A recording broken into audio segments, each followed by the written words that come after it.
ठीक है, देखिए अब अखिलेश यादव जी के पास कुछ बचा नहीं है। अब सिर्फ अखिलेश यादव जी हो गए, हमारे राहुल गांधी जी हो गए, ये लोग सिर्फ इनके पास बचा है कि हमारे देश की जितनी उपलब्धियां हैं, आज गोरखपुर जिस तरह से चमक रहा है, मुझे लगता है कि हम लोग जब मुंबई में शूटिंग करते थे तो हमको लगता था कि सपनों की नगरी मुंबई है, पर पूजनीय महाराज जी ने गोरखपुर को इतना सुंदर बना दिया है कि लगता है कि हम मुंबई के बाहर नहीं, हम मुंबई में है, ऐसा लगता है गोरखपुर जाने पे। तो ऐसी उपलब्धियों को विरोध करना, उसके विषय में गलत बोलना, यही उनके पास बचा है, क्योंकि काम तो उनको मौका मिला था तो किए नहीं, अब सिर्फ विरोध कर रहे हैं। भारतीय जनता पार्टी की तुक्का थी, लेकिन मेन चुनाव 2024 में होगा, जहां हम बड़ी जीत दर्ज करेंगे। मुझे लगता है कि समाजवादी पार्टी के लोग उपचुनाव में देख चुके हैं कि जनता का मन कैसा है और जनता क्या चाहती है, क्योंकि मौका दिया था समाजवादी पार्टी को, ऐसा नहीं है कि उनको मौका नहीं मिला था, और सीधे सीधे उनके राष्ट्रीय अध्यक्ष को मौका दिया था आजमगढ़ ने कि आप हमारे सांसद बनिए और आप आजमगढ़ का विकास करिए। पर मैं खेद के साथ बताना चाहूंगा कि जो विकास के लिए यहाँ पे एक मीटिंग होती है, वो एक मीटिंग तक नहीं कर पाए 3 साल में कि क्या विकास हुआ, जो कार्य आया था वो कितना हुआ, कितना बाकी रहा। और हम लोग अभी 6 महीने के अंदर वो 3 मीटिंग कर लिए कि कितना काम हुआ, कितना बाकी है और इसको कैसे तेजी से आगे बढ़ाया जाए। तो ये चीज जनता देख रही है कि आप राष्ट्रीय अध्यक्ष थे और आपको आजमगढ़ ने मौका दिया था, तो आपने क्या किया। तो जब आप नहीं कुछ कर पाए तो आपसे नीचे अगर आपका कोई नेता यहाँ आएगा तो क्या कर लेगा, ये जानना चाहती है आजमगढ़ की जनता। अच्छा, जंतर मंतर पे जो पहलवान लोग धरने बैठे उनको हटा दिया गया है, लेकिन अभी भी मांग उनकी गिरफ्तारी की है। नहीं, भाजपा के लिए माइनस पॉइंट नहीं हो रहा है कि ये कुछ टूलकिट का काम कर रहा है? नहीं, मुझे लगता है कि उनकी जो मांग थी, उनके ऊपर जो आरोप लगाया गया, उस पे अब ये फैसला कोर्ट से आएगा कि उनको गिरफ्तार करना है कि उनको बरी करना है। अब तो उसका इंतजार कर लेना चाहिए पहलवानों को भी और हम सबको भी, पूरे देश को भी, कि अगर कोई व्यक्ति किसी के ऊपर आरोप लगाता है तो जब तक आरोप तय नहीं होगा तब तक आपके कहने से गिरफ्तारी नहीं होगी। आप ठीक है, आपने देश के लिए बहुत अच्छा किया है, उसका हम सम्मान करते हैं, पर आपने अगर किसी पे आरोप लगाया है तो वो कोर्ट तय करेगा कि उनको गिरफ्तार करना है, वो गिल्टी है या नहीं है।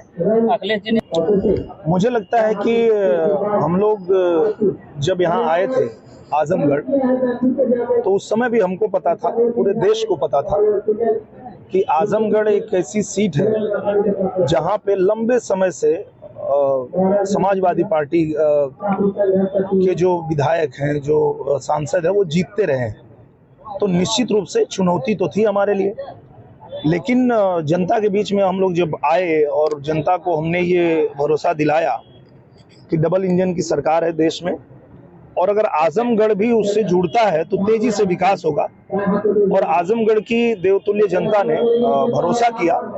और हम लोगों ने जो बात कही थी कि जो काम 15 साल में नहीं हुआ, हम 15 महीने में करेंगे अगर कमल खिलता है, और वो हम लोगों ने करके दिखाया। चाहे वो रासेपुर तितरा का मार्ग हो, चाहे बिलरियागंज वाला मार्ग हो, या ऐसे बहुत से काम थे जो बहुत समय से नहीं हो रहे थे, वो सारा काम जो है यहाँ पे जैसे कमल खिला वो तेजी से हुआ। हमारे पूजनीय प्रधानमंत्री जी की विशेष दृष्टि वो आजमगढ़ पे है, हमारे मुख्यमंत्री जी की दृष्टि आजमगढ़ पे है। अभी आप लोगों के बीच में कुछ दिन पहले ही आए थे हमारे गृह मंत्री जी, उन्होंने भी आजमगढ़ को बड़ी सौगात दिया। और आने वाले समय में जो 6 महीने का समय और है हम लोगों के पास, तो इसमें भी मेरा प्रयास यही है कि मैं केंद्रीय मंत्रिमंडल से ज्यादा मंत्रीगण को आजमगढ़ ला सकूं, और आजमगढ़ में जो और भी विकास की प्रक्रिया है उसको आगे बढ़ाया जा सके। करा के आए, अमेरिका गए, वहाँ भी विवादित बयान दे रहे हैं, और उनके जो आयोजक हैं सब कश्मीर को हटाने वाले हैं, मतलब कश्मीर का जो विरोध करने वाले हैं वही वहाँ कार्यक्रम के आयोजक। क्या कहें? मैं यही कह रहा हूँ कि ये विपक्ष के जो लोग हैं, ये मोदी जी का विरोध करते करते कब देश के विरोध में उतर जाते हैं उनको पता ही नहीं चलता है। प्रॉब्लम यही है कि आप मोदी जी का विरोध करिए, आप भाजपा का विरोध करिए, पर आप विरोध करते करते आपका स्तर इतना गिर जाता है कि आप देश के विरोध में बात करने लगते हैं। यही उन लोगों को समझ नहीं है। 24 की लड़ाई को किस तरह देख रहा है? विपक्ष एकजुट हो रहा है, 12 तारीख को जून में पटना में बड़ी रैली हो रही है विपक्षी दलों की। मुझे लगता है कि पूरा देश जानता है कि ये जितने भ्रष्टाचारी हैं, जिनके ऊपर इतना भ्रष्टाचार का आरोप है, जिनको देश ने मौका दिया तो इन लोगों ने सिर्फ देश को कमजोर किया। तो ऐसे लोग इकट्ठा हो रहे हैं एक ऐसे व्यक्ति को रोकने के लिए जो पूरे दुनिया में भारत का नाम रोशन कर रहे हैं, भारत को मजबूत कर रहे हैं। ये राजनीति जो होती है वो वर्चस्व के लिए होती है, जहां तक मुझे समझ आता है। कोई चाहता है कि उसके दल का वर्चस्व हो जाए, उसके जाति का वर्चस्व हो जाए।